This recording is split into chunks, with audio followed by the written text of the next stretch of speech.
3 in the morning is the hour a predator hunts best. That is exactly the hour our ancestors lay on open ground with no walls, no door, no roof. Just 30 sleeping bodies under a naked sky. A lion can weigh 400 pounds. It sees 6 times better than you in the dark, and it moves on padded feet that make no sound at all. For 2 million years, it walked past camps exactly like this, night after night. And it did not always walk away. In a cave in South Africa called Swartkrans, diggers found the skull of a young hominid child.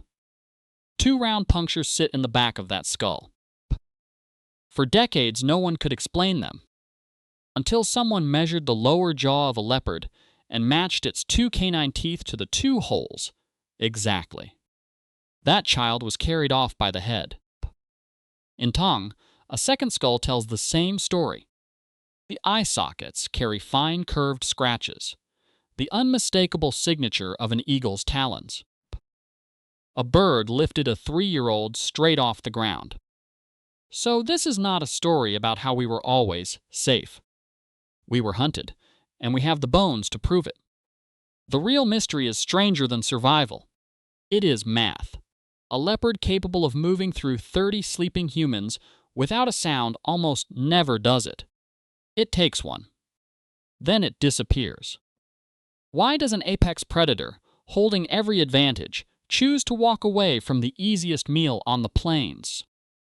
Before we go further into the biology hiding inside that question, if stories like this, the ones that explain how a slow, clawless, defenseless species survived 2 million years of monsters in the dark, pull you in, this is exactly what the half-evolved tribe is built around.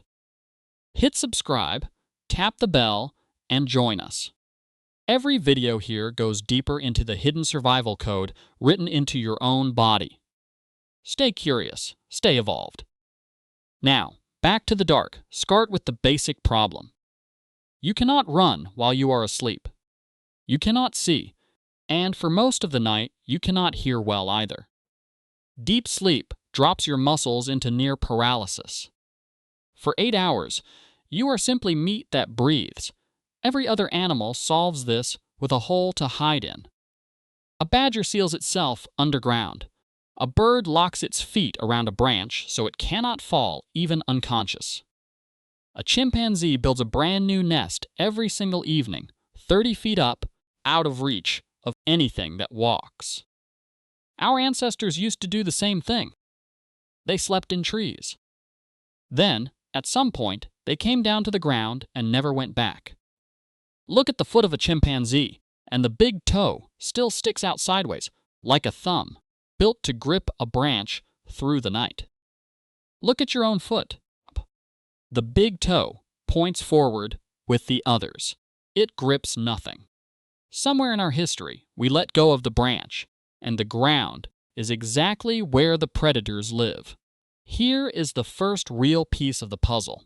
A lion or a leopard is hardwired to recognize prey by a specific shape: 4 legs, a horizontal spine, a silhouette it has hunted its whole life.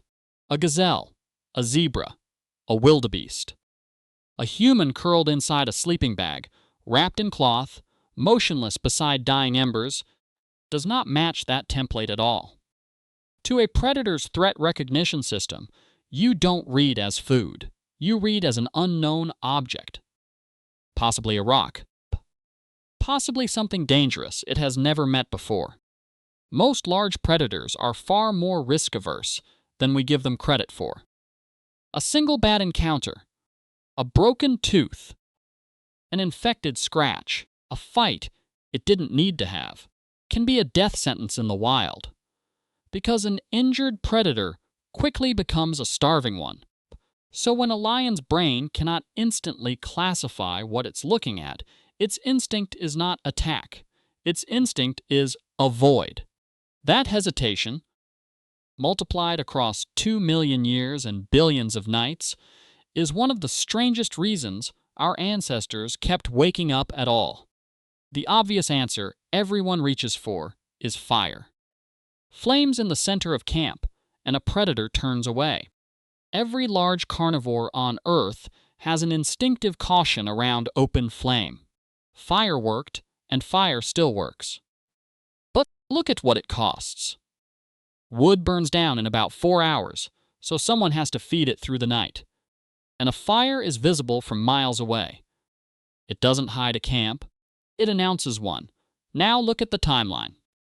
Controlled fire is roughly 1 million years old.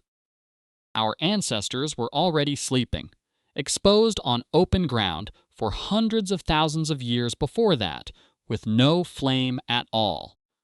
So fire cannot be the whole answer. But it left something behind that outlasted the flame itself. Predators that grew up anywhere near human fire learned to associate the smell of smoke and even the residual scent clinging to human skin and hair with danger, with the thing that burns. Long after the embers go cold, that chemical warning sign can still be sitting on your body like an invisible fence. There's a second thing fire did that nobody predicted. Anthropologists who recorded conversations inside hunter-gatherer camps found that daytime talk is almost entirely about resources.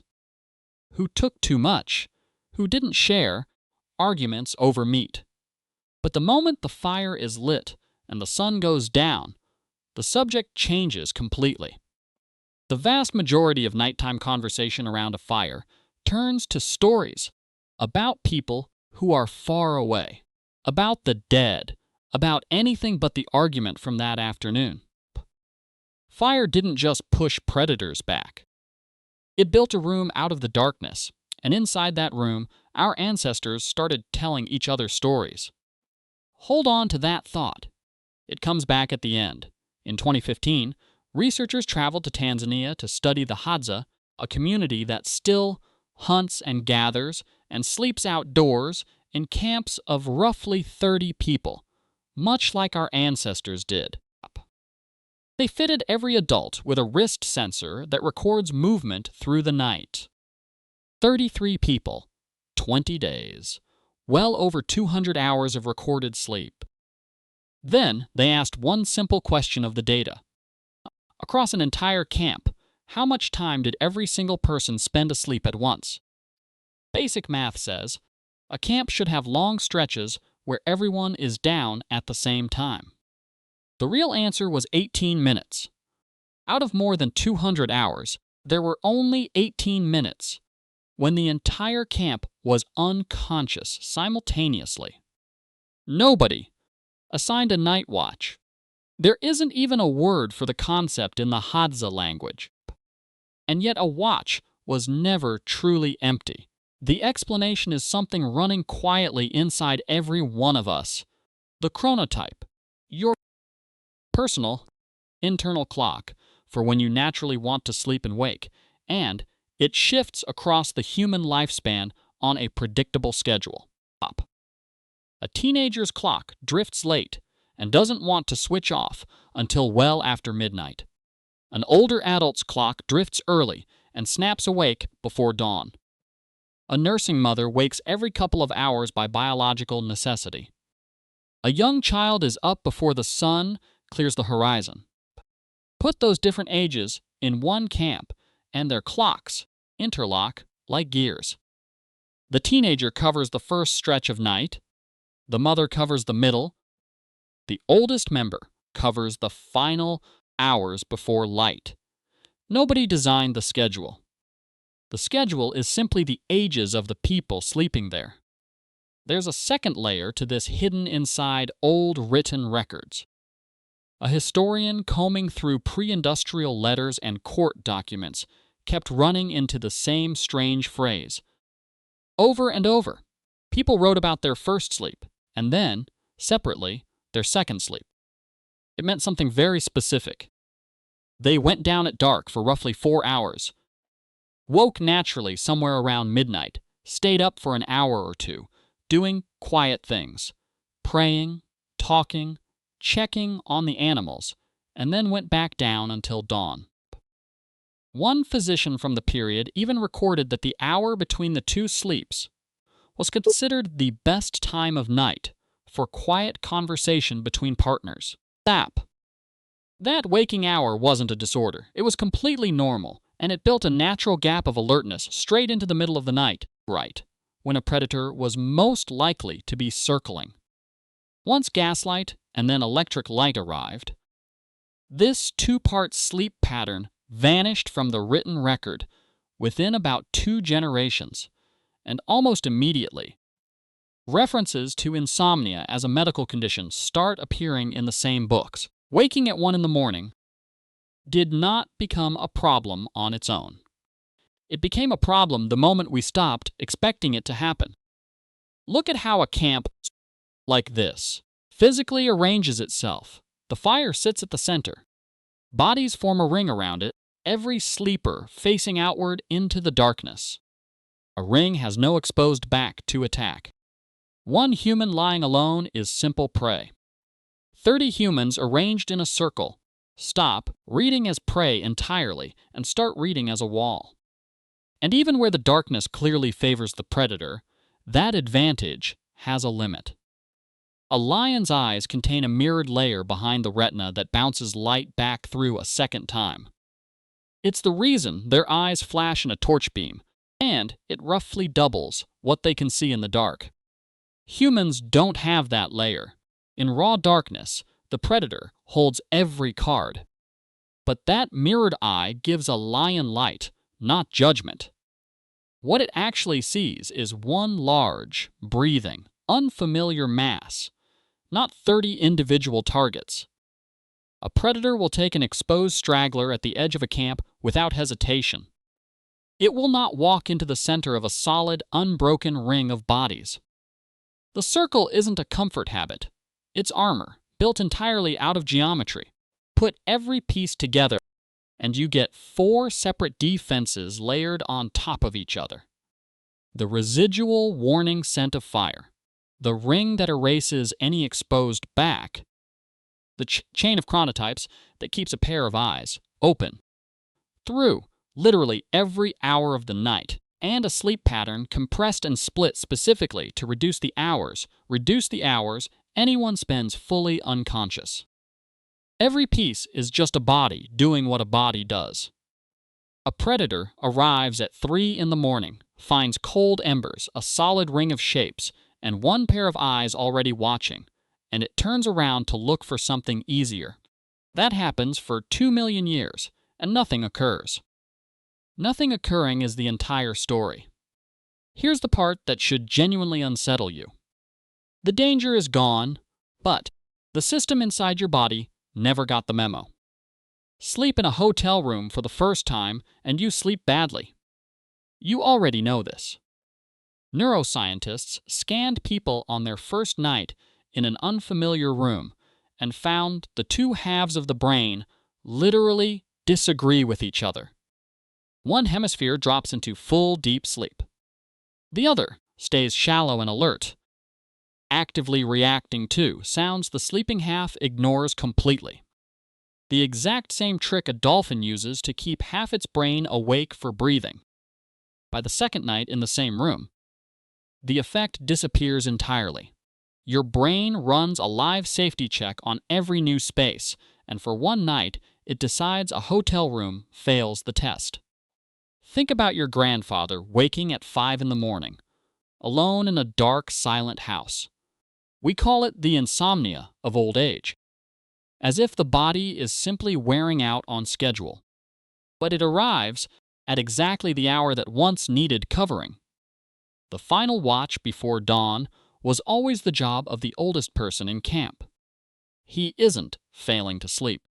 He's standing a post that was shut down a very long time ago. The teenager who can't function before 10 in the morning isn't lazy. His internal clock is still running the late shift it was built for. And the mother who wakes at every small sound in the house isn't anxious. She's still listening for the dark. We built the walls the badger used to dig. We put a lock on the door. We flattened one long connected system into a single sealed block of 8 hours alone in a room. And that entire experiment is barely 3 generations old. The system running inside you is 2 million years old, and it still wakes you at 3 in the morning. It still distrusts an unfamiliar room. It still assigns your oldest relative to the last watch before sunrise. No predator has hunted your bloodline in 100 lifetimes, and your body has simply never been told. And that fire circle, where the talk turned to stories about people who weren't there. We never actually stopped doing that either. The glowing screen in your hand at midnight is the same fire, at the same hour, telling the same kind of stories about people who are far away. We kept the watch. We kept the storytelling.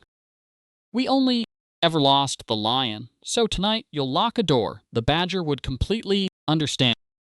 And somewhere around 3 in the morning, without any reason at all, someone in your house will briefly open their eyes. It's not a coincidence, and it's not a malfunction. 2 million years later, your body is still keeping one pair of eyes open. What do you think? If the modern world vanished tomorrow, and you had to sleep in the open again, do you think your body already remembers how? Tell me in the comments. Stay curious. Stay evolved. See you in the next one.